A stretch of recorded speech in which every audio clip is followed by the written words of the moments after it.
क्या सोच है रे तेरी, मानना पड़ेगा। शिल्पा की आदतें ठीक नहीं थी। वो ना बोलने से पहले कुछ सोचती और ना ही कुछ करने में। उसकी इस आदत से सभी परेशान रहते। बहन, घर पर मेहमान आए हैं और शक्कर खत्म है, थोड़ी शक्कर दे दो, मैं बाजार जाऊंगी तो ले आऊंगी। अरे शिखा बहन, तुम तो माफी करे, जब देखो तुम्हारे घर में कुछ न कुछ खत्म ही रहता है। अरे शिल्पा, चिल्ला क्यों रही हो? कहा ना घर में मेहमान बैठे हैं, सुन लेंगे। सुन लेंगे तो सुन ले, तुम लोगों की मांगने वाली आदत तो बंद होगी। अच्छा अच्छा शिल्पा, ना दो शक्कर, लेकिन बात तो अच्छे से करो। एक कटोरी शक्कर के लिए तुमने मेरी बड़ी बेइज्जती कर दी। शिल्पा बड़बड़ाते अंदर चली जाती है तो शिखा भी घर चली जाती है। माँ, क्या हुआ? अरे कुछ नहीं बेटा, पता नहीं कहां कहां से ऐसे पड़ोसी आ जाते हैं, जब देखो तब कुछ न कुछ मांगने के लिए घंटी बजाते हैं। अब घंटी बजे तो दरवाजा ना खोलना। पता नहीं माँ की ये आदत कैसे बदलेगी, किसी को कुछ भी बोल देती है, बोलने से पहले सोचती भी नहीं। शिल्पा की ये आदत दिन ब दिन बढ़ती ही जा रही थी। एक दिन शिल्पा के दरवाजे सब्जी वाला आया। अभी मजा आएगा ना भिड़ो। सुनो भैया, मुझे ये भिंडी, टिंडे, लौकी और आलू के साथ 1 किलो प्याज दे दो। जी बहन जी। वो एक एक कर सारा सामान पैक कर देता है। कितने पैसे दूं? 220 रुपए पूरे। अरे इतना महंगा नहीं, हाँ मैं तो सिर्फ 150 दूंगी। नहीं नहीं, पैसे तो पूरे लूंगा, नहीं तो सब्जी वापस कर दो। ऐसे कैसे वापस कर दूंगी? मैं तो एक भी सब्जी वापस नहीं करूंगी। और हाँ, रही बात पैसों की, तो लेना है तो 150 ले लो, वरना मेरे मोहल्ले में घुसने तक नहीं दूंगी। हाँ। अरे नहीं नहीं बहन, हम लोग गरीब लोग हैं, ऐसा ना करो। पकड़ो ये 150 और दफा हो जाओ। शिल्पा की बेटी अंदर से ये सब देख रही थी। शिल्पा, तूने तो हद कर दी। बेचारा गरीब आदमी, उसका तो गुजारा ही इसी से होता है। बोलने से पहले सोचा कर बेटा। माँ आप चुप रहो, घर चलाना बच्चों का खेल नहीं, और वैसे भी इतनी महंगी सब्जी थोड़ी ना होती है। आपको तो सिर्फ खाने से मतलब है, लेकिन मुझे तो सब सोचना पड़ता है ना। शिल्पा की सास ये बात सुनकर दुखी हो जाती हैं।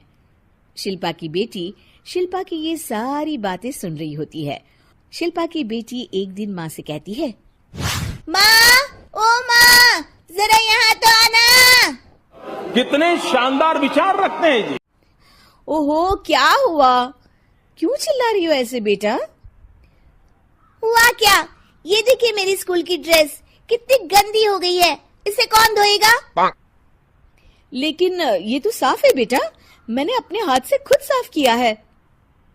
माँ, ये ड्रेस इतनी गंदी है कि मैं इसे पहन ही नहीं सकती, चलो मुझे बाजार से नई दिलाओ। शिल्पा दुखी हो जाती है और वहां से चली जाती है कि तभी सामने उसकी सास मिल जाती है। शिल्पा, अरे ओ शिल्पा, ये क्या सब्जी बनाई है? ऐसे भी कोई सब्जी बनाता है? शिल्पा सास की इस हरकत से सख्ते में आ जाती है। अरे माँ को तो मैं जो बना दूं उन्हें वो पसंद आ जाता था, फिर आज वो ऐसा व्यवहार क्यों कर रही हैं? शिल्पा कुछ समझ पाती कि थोड़ी ही देर में उसका पति आ जाता है। अरे शिल्पा, ये क्या है? क्या हुआ आपको? ये मेरी अलमारी पूरी अस्त व्यस्त है, तुमसे कोई काम नहीं होता है, सारा दिन पता नहीं क्या करती रहती हो। कितने शानदार विचार रखते हैं जी। अरे मैंने तो सारी अलमारी साफ रखी है। इसे तुम साफ कहती हो? ये तो पूरा कूड़ादान लग रही है। शिल्पा परेशान हो जाती है और समझ नहीं पाती है कि उसके साथ क्या हो रहा है। शिल्पा अकेले कमरे में जाती है और जोर जोर से रोने लगती है। तभी वहां उसका पति, सास और बेटी आ जाते हैं। शिल्पा उन लोगों को देखकर और जोर जोर से रोने लगती है।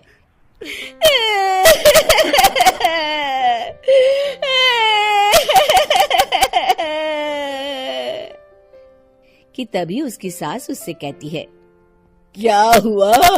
यहाँ बैठकर रोती रहोगी या फिर खाने को भी कुछ बनाओगी? माँ, पहले आप बताएं, आप लोगों को क्या हुआ है जो मुझसे ऐसा व्यवहार कर रहे हैं? वही हुआ है जो तुम्हें रोज होता है। मैं समझी नहीं। माँ, आज घर वालों ने आपसे बुरा व्यवहार किया तो आपको कितना बुरा लगा ना? नहीं छोड़ूंगा मैं तुझे। 25। हाँ, मुझे बहुत बुरा लगा। मुझे अच्छा नहीं लगता कोई मुझसे इस तरह से बात करे। सही कहा शिल्पा, जो चीज तुम्हें खुद के लिए अच्छी नहीं लगती वो तुम्हें दूसरों के साथ भी तो नहीं करनी चाहिए। बेटा, हम तुम्हारे अपने हैं, फिर भी तुम्हें अपनों की बात का बुरा लगा। लेकिन सोचो, जिन बाहर के लोगों से तुम ऐसा व्यवहार करती हो उन्हें कैसा लगता होगा। हाँ माँ, आप सच कह रही हैं। मैं आप लोगों से माफी मांगती हूँ। मुझे कड़वा नहीं बोलना चाहिए। मैं समझ गई, मैं आपकी हूँ इसलिए आप लोगों ने मुझे सुधरने का वक्त दिया और मेरा साथ दिया।